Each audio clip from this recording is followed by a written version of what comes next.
Our lead story, India's historic G20 presidency. And why do I call it historic? There have been several parts of India's G20 presidency that truly make it different from other G20 meetings and from other such international meetings that have been held recently.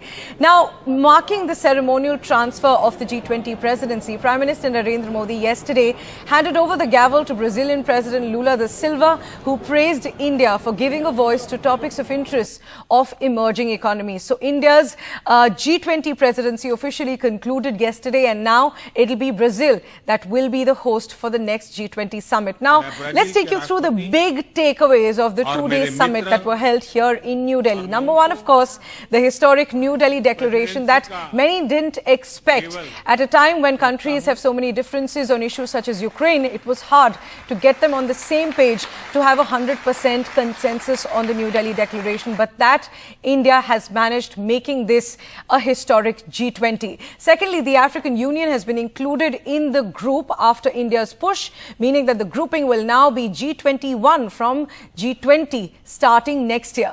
Thirdly, the world leaders called for peace in Ukraine and slammed any use of force for territorial gain, though the declaration did not name Russia at all. So many are calling it a nuanced wording to get all the countries together. Next, there was a call to end the global trust deficit. Importantly for India, the global Biofuel Alliance has also been launched, along with a new economic connectivity corridor between the United States, India, Saudi Arabia and Gulf states. The G20 members also unanimously adopted the New Delhi Declaration, which has called on nations to uphold territorial integrity and international humanitarian law to safeguard peace and stability. Those are the major highlights of the G20 meeting, and let's just take a look at the big moments of the concluding day.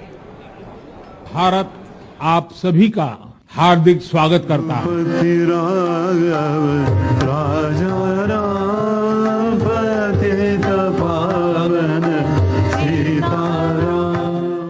The final day of the G20 summit in Delhi began with world leaders gathering at the Rajghat to pay homage to the father of the nation, Mahatma Gandhi, an icon of peace across the world.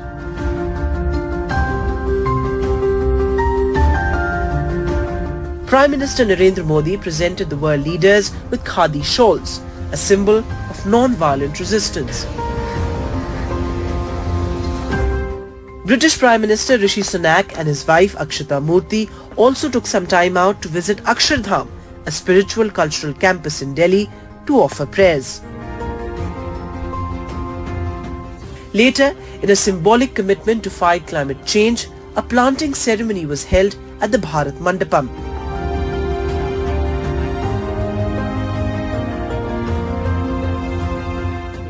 In the quest towards sustainability and clean energy, G20 earlier announced a global biofuels alliance. Excellencies, I would now request Honorable Prime Minister of India to press the light globe placed in the lectern before him and launch the Global Biofuel Alliance.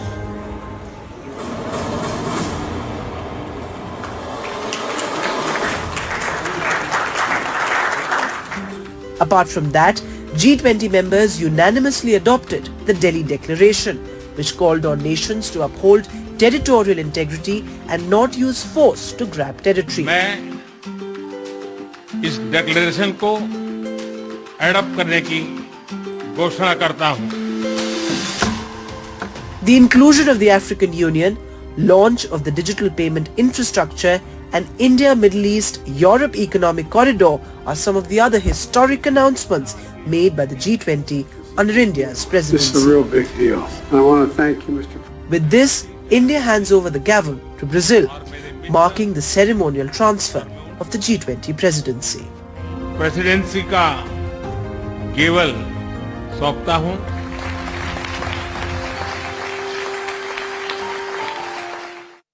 मैं Brazil के राष्ट्रपति और मेरे मित्र Lula da सिल्वा को हार्दिक शुभकामनाएं देता हूं और मैं उनको प्रेसिडेंसी का गेवल सौंपता हूं।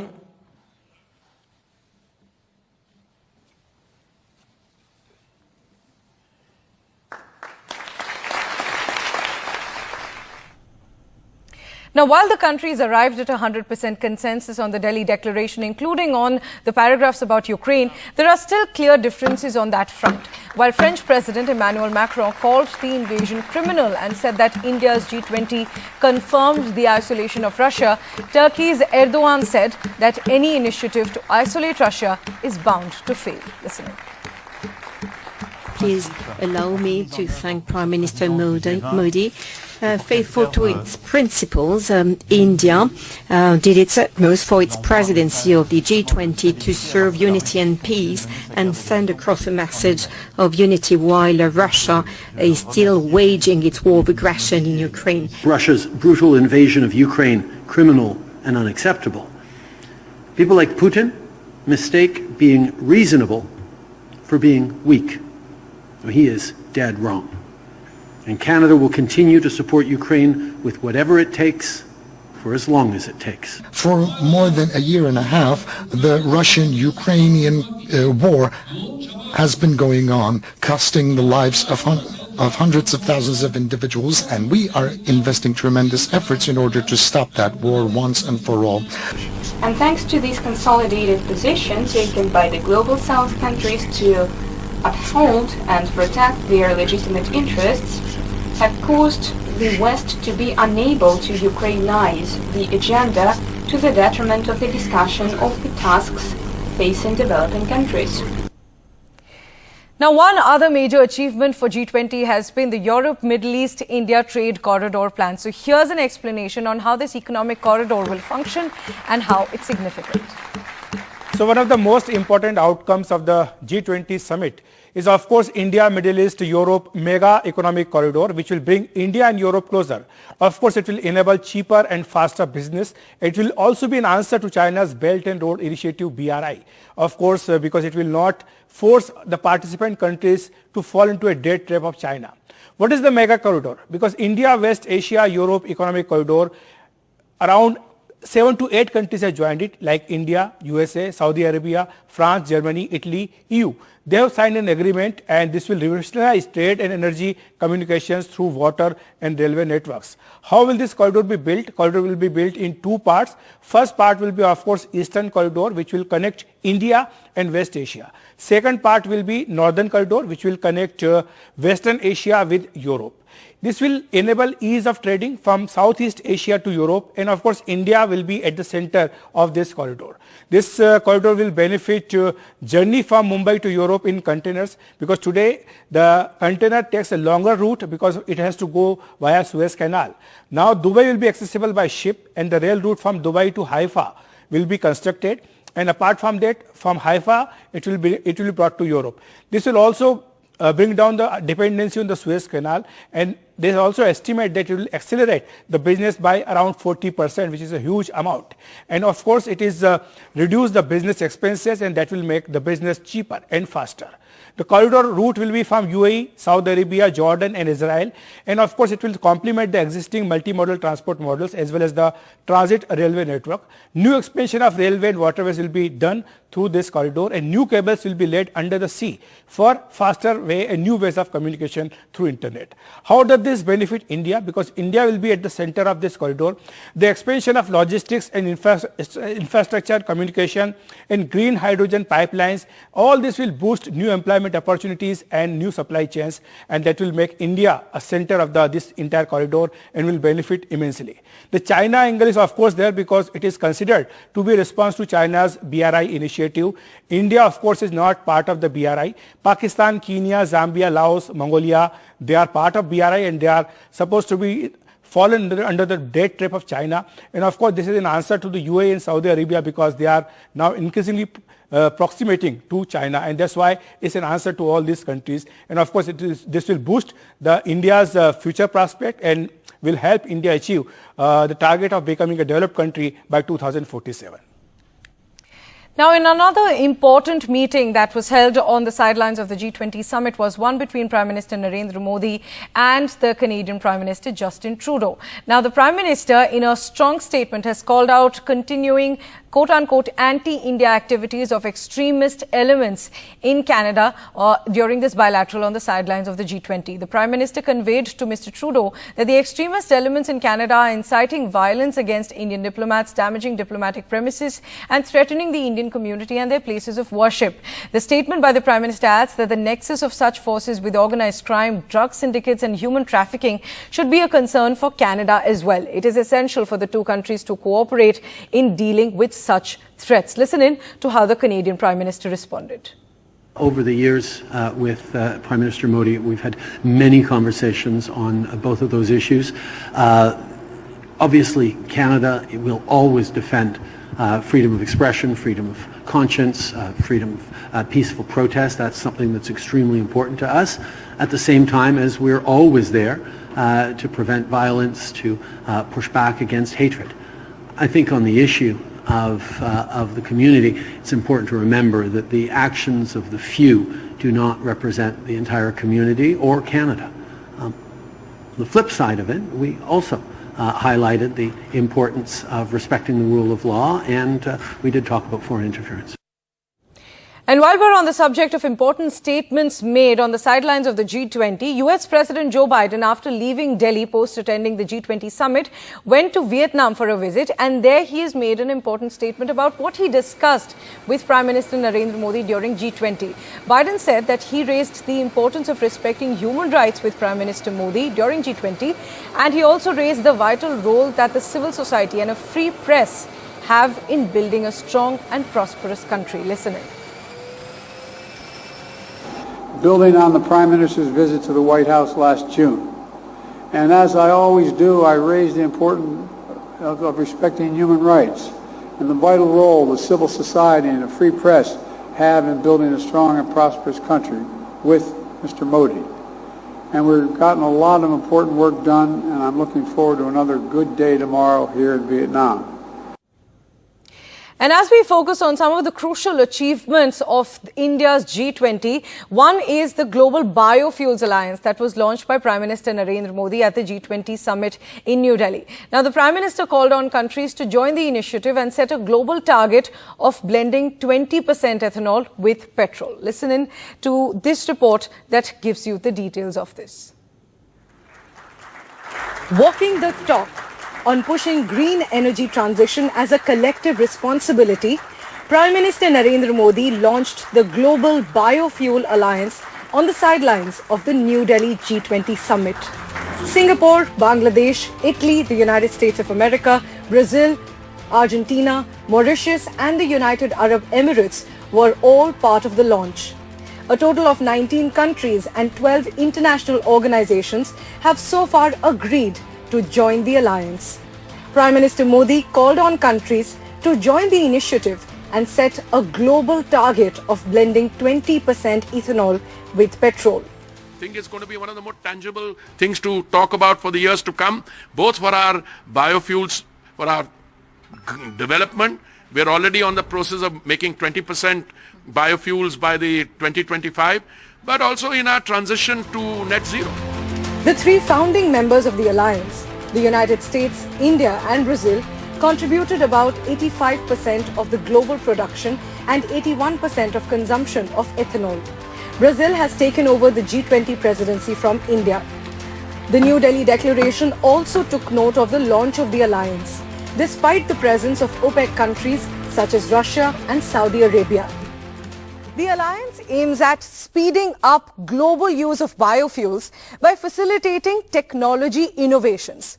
Other than that, substituting traditional fuels with sustainable biofuels, as well as ensuring standard setting and certification, both of these aspects are also parts of the alliance's mandate. We can use the biotechnology, increase the production of biomass, and by using biomass like bamboo and other things, we can make bioethanol, bio-CNG. This is to be a great start as far as the historical event is concerned. It is going to reduce the pollution in the world, and it is going to helpful for the agriculture and rural economy, creating more employment potential and growth in agriculture, rural, tribal and forest area. So this is really a win-win situation, and at the same time it's going to reduce the import, which is economically very important as far as Atmanirbhar Bharat is concerned. So why exactly are biofuels a game changer? Well, unlike traditional fossil fuels, biofuels are made from natural biomass, that is plant, algae or animal waste based, making them sustainable. They can also act as substitutes for petrol, diesel and LPG. Biofuels are of course also carbon neutral and can help reduce greenhouse emissions. The Indian government has advanced its target to achieve 20% ethanol blending in petrol by 2025 to 26 from an earlier target of 2030. The target of petrol supplies with 10% ethanol blending was achieved in June last year, ahead of the original schedule of November 2022. In New Delhi with Srishti Shankar, Priyanshi Sharma for NDTV. Now, one of the voices lauding India's G20 presidency has been former top Indian diplomat and Congress MP Mr. Shashi Tharoor, who called the Delhi Declaration a diplomatic triumph and one that wasn't expected. Listen in. So, very shortly, before wrapping up, I want to ask you, do you think that India managed to handle the Ukraine-Russia crisis in the dialogues? And at the same time, you have also praised India's G20 Sherpa Amitabh Kant in a tweet on Delhi Declaration consensus. Yeah, I'm in touch with both Amitabh Kant, the G20 Sherpa, and with our foreign minister, and I would congratulate them because what they have done is certainly very, very good for India. It is not easy to pull off a diplomatic negotiation like this. They both seem to have put in a lot of hard effort, and I think one should give credit where credit is due. We'll take a short break now. News continues on the other side. Do stay tuned.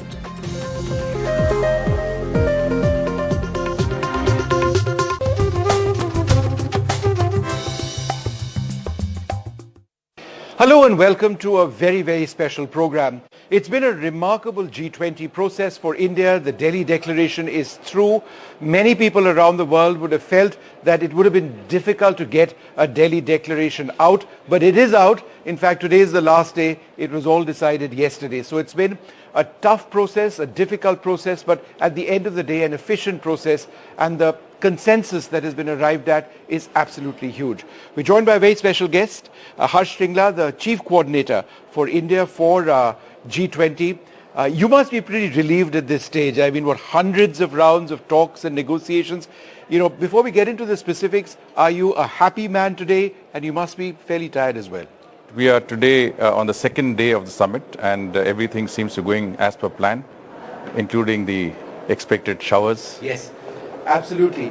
So, the big international question, of course, is how did India deal with the entire issue of Ukraine? The fact that the word Russia was missing in the declaration itself, whereas last time around it did find mention. So some would interpret this as a climb down by the West.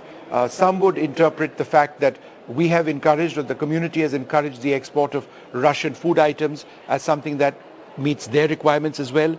So was this really a balancing process? Well, throughout our presidency, as you're aware, while we had consensus on the most important issues facing mankind today, whether it's sustainable development, there's growth, there's reform of multilateral institutions, women-led development, the geopolitical issue did throw a bit of a spanner in the works, for the simple reason that the ideological divide globally actually cuts across the G20. India, of course, is very well placed because we are regular invitees to the G7, we're members of Quad, but at the same time we are members of the BRICS and SCO. So we straddle that ideological divide. And I think the fact that we got a consensus document with all of our partner countries agreeing to a formulation that suits their requirements is testimony to the importance of the G20 process. Testimony to the fact that today the issues that are there at a global level, which are basically socio-economic and financial in nature, needs to be addressed by a grouping like the G20. And it's also testimony to India's leadership on the global stage and the Prime Minister's own stature in that regard. Of course, you mentioned the geopolitical paragraphs that appear under the chapter which is entitled Planet, People, Peace and Prosperity, which is also telling. Yes. There are 8 paragraphs, and I think if you look at those paragraphs, you will find a distinct imprint of India's positions on the issue. Absolutely. There is a reference to the UN Charter. There is a reference to international sovereignty and territorial integrity. There is a reference to the fact that these issues have to be looked at from the prism of diplomacy and dialogue. And it's not a time for and war. Today is not an era of war. Yeah. I think those are very, very significant positions that we have maintained, and those are very amply reflected in those 8 paragraphs that are consensus paragraphs at the geopolitical level, which brings the world together. It unites the world under our theme of Vasudhaiva Kutumbakam. Indonesia, South Africa, Brazil worked very closely with us in addressing the Ukraine concerns, right? The usage of words, how it would be drafted. Could you tell us about their role? Well, traditionally the Troika is, a sort of an informal construct within the G20 that provides, mutual support in steering any process forward because they represent the past and the future. Of course, as the current president, we take most of the initiatives. But both these countries have been immensely helpful. They share our vision at the global level. But I must say that all G20 countries, and this was brought out amply in the press conference yesterday by the External Affairs Minister, Finance Minister Sherpa, that all countries actually put their shoulders behind the effort to have a consensus on the issues of the utmost global importance. There's also a team which has been involved, through the toughest negotiations. The Sherpa mentioned it yesterday, a couple of IFS officers who worked very closely with him. There would have been several other officers who worked with you. So, beneath the level of you, the Sherpa, the Foreign Minister and the Foreign Secretary, who were some of the key team members that pushed this through, did the hard slog, as it were? Not to say that you didn't. Well, present company accepted, of course. But it's important to say that this has been a whole of government effort, if not a whole of nation effort. I mean, to host an event like a G20 presidency has required government, the central government, the state governments, the municipalities, but also the support of the public at large. Yeah. This process has been driven by the vision of the Prime Minister. And as you mentioned, Minister of External Affairs and the other ministers provided a lot of guidance in the process. There's a steering committee overseen by the Principal Secretary to the Prime Minister. It included all the important actors in government, whether it's the NSA, the Cabinet Secretary, the key secretaries of the Government of India. So it was a continuous, I would say, oversight process that helped. But you mentioned that who are the people on the ground. And I must say we had a very, very good team of officers on the ground. There was Special Secretary Muktesh Pardesi who worked on the operations side. There was Joint Secretary Samits Ramesh who worked on all of the different meetings, 200 odd meetings that we had across the country. You had Joint Secretary Smriti, who was from the audits and accounts and who did a fantastic job on the branding aspects. Vasudhaiva Kutumbakam has been not just an Indian brand but become a global brand, our theme and logo. And you had Joint Secretary Security Bhavna Saxena, who handled all security related issues across the country. And below them, there was a team of very, very competent army officers, armed forces officers who helped us. And of course, other consultants, people who joined us because of specialties that they had in their expertise and experience. So it's a great team, and I'm privileged to work with such a team. Before we get to the specifics, it became an all-of-India approach, which is what you discussed. So from Kashmir to Lakshadweep, all across, in the northeast as well of our country, how and why was it a goal to ensure that this wasn't a Delhi-centric affair? Well, again, it's the vision of the Prime Minister to ensure that the G20 became a pan-Indian event. It was not confined to the capital. We've had many international events in the past that have been capital-centric. But the G20 was decentralized, democratized, taken to every corner of our country, to tier 2 and tier 3 cities that had no experience of international events. And as a result, the people in places across the length and breadth of our country became stakeholders in that process. They became involved in the process. You've seen the figures. There are about 1.5 crore of our citizens who directly participated in G20 activities of one nature or the other. And from that point of view, I think it's an extraordinary experience for all of us who've had to really work on hosting quality G20 events in different parts of our country. For me, one of the big highlights was when we speak about the word inclusion, it's not just financial inclusion, it's also about the inclusion of women. That's something we've encouraged. It's about the inclusion of technology for all. But perhaps the biggest inclusion was the African Union. Could you tell us about the significance of that in the context of India being perhaps a voice of the global south? Well, I think, if you saw the Prime Minister in his interview, mentioned that our links with Africa have been millennium old. I mean, we have shared links of trade, social contacts and exchanges over a period of centuries, if not millennia. And of course, you also have the fact that we have shared history of movements against colonialism with Africa. In today's context, that relationship has become one which has involved mutual support and friendship and cooperation. And I think it was natural that when we talk about the lack of representation in international bodies, that we should think of Africa, which has not been in governance structures, and under our presidency, I think it was almost incumbent on us to propose that Africa also be given a place on that high table. And in that context, of course, you would have seen that our engagement with Africa also started with the India-Africa Forum Summit in 2015. We've done a number of activities with Africa. We also ensured that under our presidency, we had among the highest representations of African countries which participated in all of our meetings right up to the summit.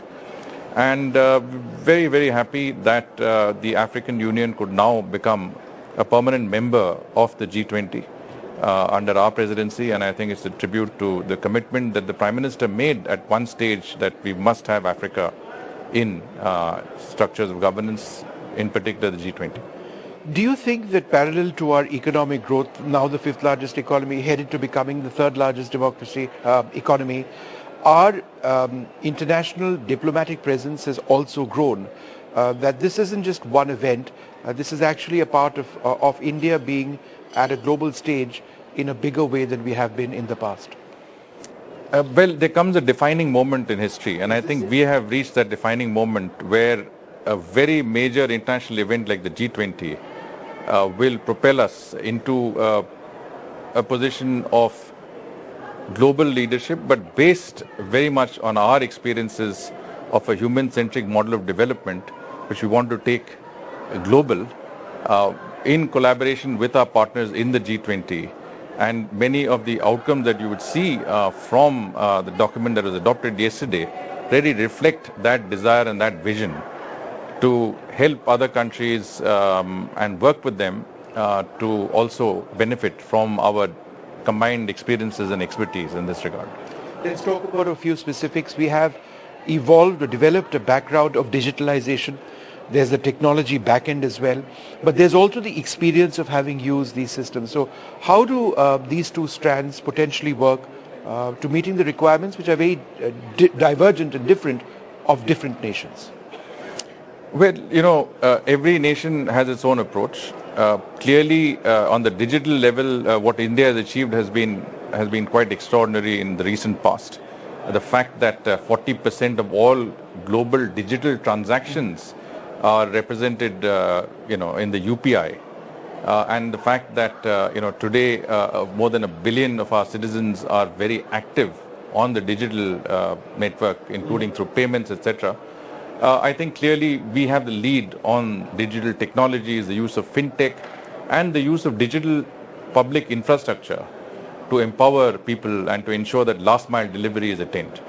And other countries have worked with us in that regard, and other countries also have their experiences, which is a combined experience. So if you've noticed, the G20 has agreed to have a framework for a repository of digital public infrastructure, which would be a virtual repository, but it would basically mean that other countries can benefit from the experiences, and whether it's India stack or whether it's any experiences of other countries, ours is scalable, ours is economical, and most of our DPI is open source, and like CoWIN, through which we administered over 2 billion vaccines to our citizens, is a digital public infrastructure that has been very effective but is available to other countries as and when they want it. They can scale it up or down. And this is what we are seeing. Let us use our experiences in areas such as Jan Dhan Aadhaar, for example. There are 4 billion people in the world without identity cards. There are 1 billion people without bank accounts. How can we use our digital experience in taking this across and helping them attain those basic requirements that of a digital era?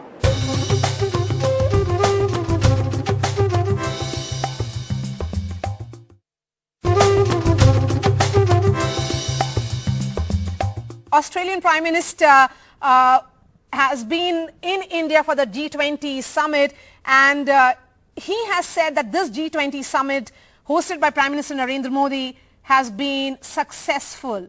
What is the larger sense among Australians? How do they see India's G20 presidency? Well, I agree totally with Prime Minister Anthony Albanese, and of course when Australia goes onto the international stage such as at G20, the nation is as one, and we absolutely need G20 to be a success. We absolutely need the Prime Minister to give Australia's view of how important the Pacific is at the moment, how important the theme for the G20, one Earth, one family, one future, those things are very, very important as we work towards a more sustainable future. Food security is so important, and the Prime Minister knows this well. I was speaking to my Foreign Affairs spokesperson for the coalition side of the Australian Parliament, Senator Simon Birmingham, about how important G20 was. And we understand all of the things that have been discussed. We know that India has, of course, held the presidency for this period now and has put on a very successful G20. So well done to Prime Minister Narendra Modi, and we wish all of the participants very well as they return to their countries and then put in place the very, very important policies that have been determined and decided at this most prestigious event. And Michael, the fact is, how is Australia viewing particularly the expansion of G20 with the inclusion of African Union? Well, I was in Africa not that long ago and visited Kenya, and it's tough in the Horn of Africa at the moment. They've had 5 failed rainy seasons. Their supply chains have been very much disrupted by the war in Ukraine, the illegal invasion of Ukraine by Russia. But look, Africa has unlimited potential. We know that. We know that we all must, as a world, come together to do what we can for developing nations within Africa. But to expand it to Africa is so important. We need to lift those countries up to standards whereby they do have food security, standards by which they are participating in such an important global forum such as G20, standing on their own feet in the future and really participating. And this is important, and this is on India's watch. So well done again. Food, fuel, fertilizer, the 3 Fs are also the big takeaway in terms of food security, fuel security and fertilizer security. How important is it to have this kind of comprehensive economic cooperation between various countries of the world, and that should be reflected by a body or an institution such as G20? I think it goes beyond important. It's actually critical. Food security is the biggest challenge that we have, along with many others, of course, but making sure we get the world's population fed and fed sustainably, and making sure that we have that food security in the future. Of course, we do have climate interruptions. We do have the weather events which take such a toll on humanity, such a toll on those agricultural growing regions. I come from one of the biggest food bowls in all of Australia, that being the Riverina. And we want to make sure that going forward that we make every available use of every drop of water, that we still have the fertiliser so that we can grow sustainable crops, and that we have the potential to grow even more going forward. This is so important. And of course, we get animal welfare issues in there as well. And of course, Australia has a very good record in this regard, and we will continue to make sure that when we are on the world stage, that everybody knows that we need to continue to grow clean, green, fresh food, not just Australia, but all the nations, and whatever we can do to help in that regard, we will. And before embarking on his visit to New Delhi, Anthony Albanese, the Prime Minister, has said that Australia is watching keenly the maneuvers and the big moves of the Indian Prime Minister. Only recently, Prime Minister Narendra Modi, in the month of May, to be specific, was on a three-nation visit when he also visited Australia. And the emphasis was on strengthening relationship between the two nations. Oh, absolutely. And again, even though I'm from the opposite side of politics to the Prime Minister Albanese, I very much agree with him. And Modi's visit was very successful in Australia. We have a huge Indian diaspora here. And I know I speak to my Jagvinder Singh Virk very regularly, almost on a daily basis, about just how important it is to have these relationships with India, to improve access to trade, to ensure that there are no tariffs, to ensure that we can have that two-way trade. We've got a lot that India needs. India has a lot that we need.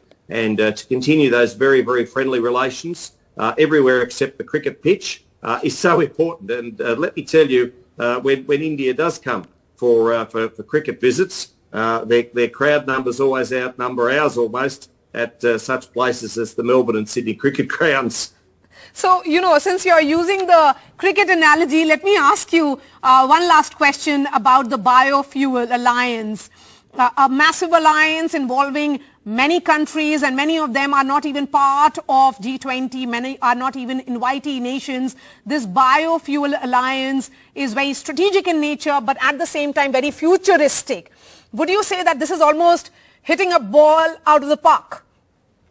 It is, and we need to do that because we need to look to the future. All too often, we've been stagnated and just treading water.